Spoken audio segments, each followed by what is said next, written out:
আচ্ছা, আপনি কি কখনো সাদামাটির পাহাড়ের মাঝখানে দাঁড়িয়ে এমন একটি দৃশ্য দেখতে চেয়েছেন যা আপনাকে এক অন্য জগতের অনুভূতি এনে দিবে?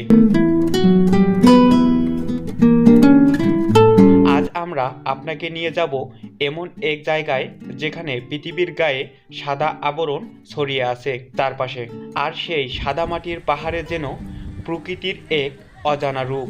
বাংলাদেশের প্রাকৃতিক সৌন্দর্যের এক অন্যতম নিদর্শন হল বিজয়পুর গ্রামের সাদামাটির পাহাড়।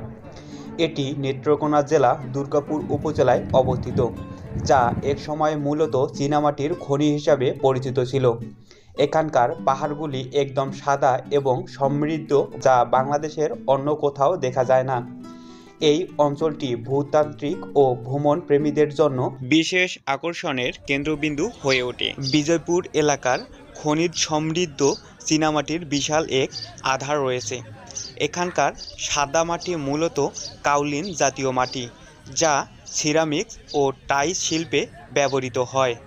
গবেষকদের মতে লক্ষ লক্ষ বছর আগে এই অঞ্চলে ভূতাত্ত্বিক পরিবেশের ফলে চীনামাটির এই বিশাল স্তর তৈরি হয়। সাদা পাহাড়ের বিস্ময়কর দৃশ্য দূর থেকে দেখলে মনে হবে বিশাল এক মরুভূমির অংশ, তবে কাছে গেলেই বোঝা যায় এটি এক অন্যরকম পাহাড়ি ভূমি। বালুকাময় জলধারা, চীনামাটি উত্তোলনের কারণে ছোট ছোট জলধারা তৈরি হয়েছে, যেগুলোর পানি নীলচে সবুজ রঙের হয়ে থাকে, যা দেখতে মোহিত করার মতো। অপরূপ সূর্যাস্তের দৃশ্য, বিকেলের শেষ আলোয় সাদা পাহাড়ের গায়ে সূর্যের আলো পড়লে এমন এক মায়াবী পরিবেশের সৃষ্টি করে।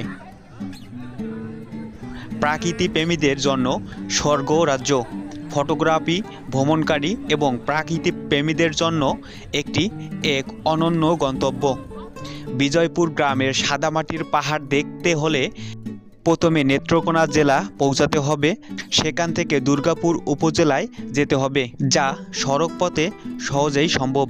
দুর্গাপুর বাজার থেকে স্থানীয় যানবাহন বা মোটরসাইকেলে করে সহজেই বিজয়পুর এলাকায় পৌঁছানো যায়। পর্যটকদের জন্য কিছু পরামর্শ: বিজয়পুর ভ্রমণের সময় পরিবেশের প্রতি যত্ন রাখুন এবং মাটি বা প্রকৃতির ক্ষতি করবেন না।